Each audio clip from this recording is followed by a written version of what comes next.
I'll take any questions now. Yeah.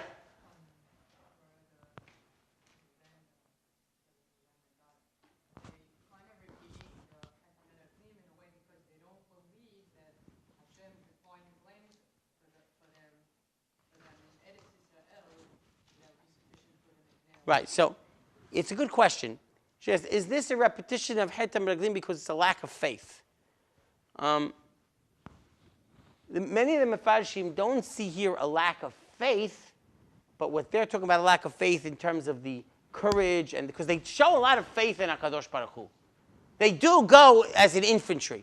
It doesn't seem that their problem is a lack of emunah.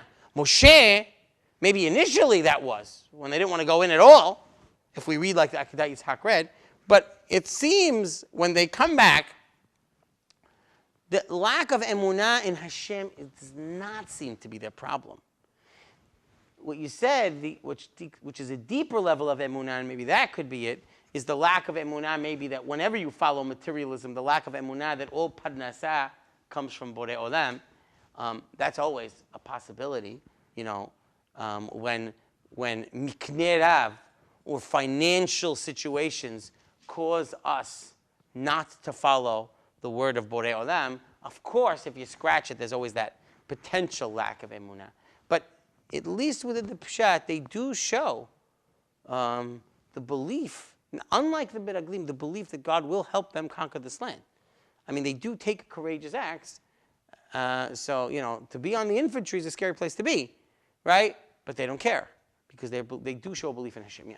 Are there any Mefarshim who say that the Mizbeach that they built was an act of rebellion? Because it doesn't seem that that's an actual symbol of their connection to Bnei Israel in any way. So, meaning like a parallel to the Akedah Yitzhak in Yehoshua, that their really intention was to do that?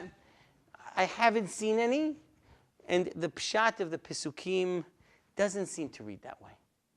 In other words, why would they, remember, if they wanted to do that, where would they have built that Mizbeach? On the other side. Where do they build it? They build it in Eretz Israel. Not in the western part of the Jordan. So it's not the place you. So it's hard to, right? You're assuming that Reuben, Gad, and Manasseh got exiled before the other. It sounds, if you look in Divrei Yamim, it seems to be that to be the case. No, because it looks like if you look at Menachim, they were exiled by Melech Ashur to the same cities. Right. So But I don't see why. Divrei Yamim separates their exile. In prior to, right? If you look like the Pesukim we read in Divrei Yamim, right? Am Yisrael has not been, and I didn't read you the whole thing, but if you start back at the beginning of the Perek,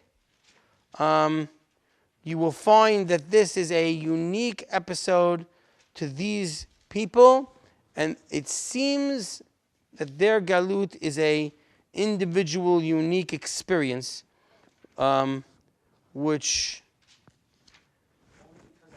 is different than, and it seems that Divrei Yamim in here is much more elaborate. Of course, there is no story of a galut, of a separate galut of Reuven, Gad, and Moshe in Melachim, right? There is no separate galut.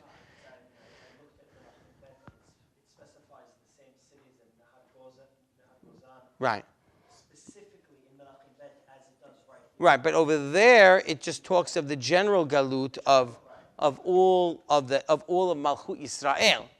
So it's possible that, and it's also by a king of Ashur, but it's a different king of Ashur, right? So it's possible that they were then exiled to similar cities that Reuven and Gad were exiled to.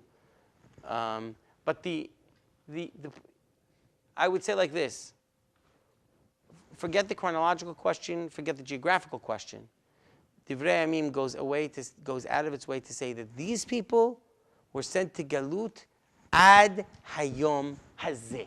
It means in terms of chronology of Tanakh that it's the end. This is the end. This is where it ends.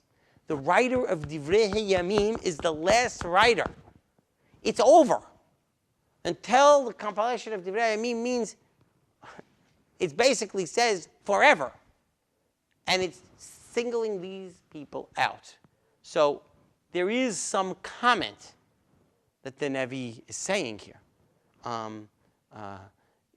By the way, I would say even if you would write in the 10 Shvatim went to Galut together, but the fact that they are singled out ad hayom hazeh. Remember, the 10 Shvatim, we already have a mahloket in the Gemara whether they'll come back, whether they won't come back. Rabbi Akiva says they won't.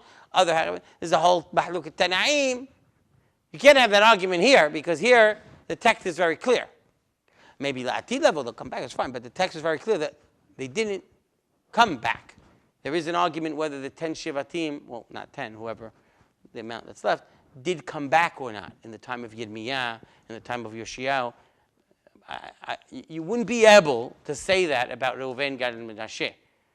So if they went together, they certainly didn't come back together. But you have to talk about what it was about Reuven, Gad, and Menashe that made them this way, and experience and influence that they had that. Right, so the only thing that the text seems to repeat is umiknei rav, and that they, in their personalities, I don't know. Maybe rich people act differently. I don't know. I don't know. I don't know. You know, maybe that's just what wealth does to you, right? Right? Miknei rav is the only thing that is consistently repeated over and over and over again, and they keep saying miknei. Right? So, you know, they went after that, and like you said, you were saying, did Moshe? I want to re-clarify this point. It wasn't Moshe who cut them off. It was them who cut themselves off, and Moshe was just pointing out what you're doing. Don't trick yourselves. Yeah, what were you saying?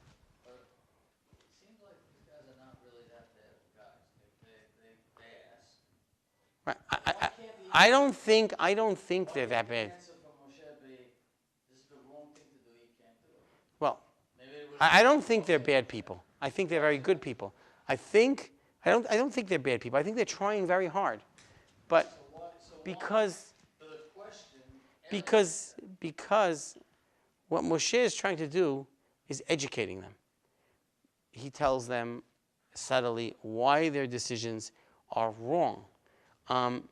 He does not have the right. He does not have the right to prohibit. In other words, you'll ask, well, why do you agree?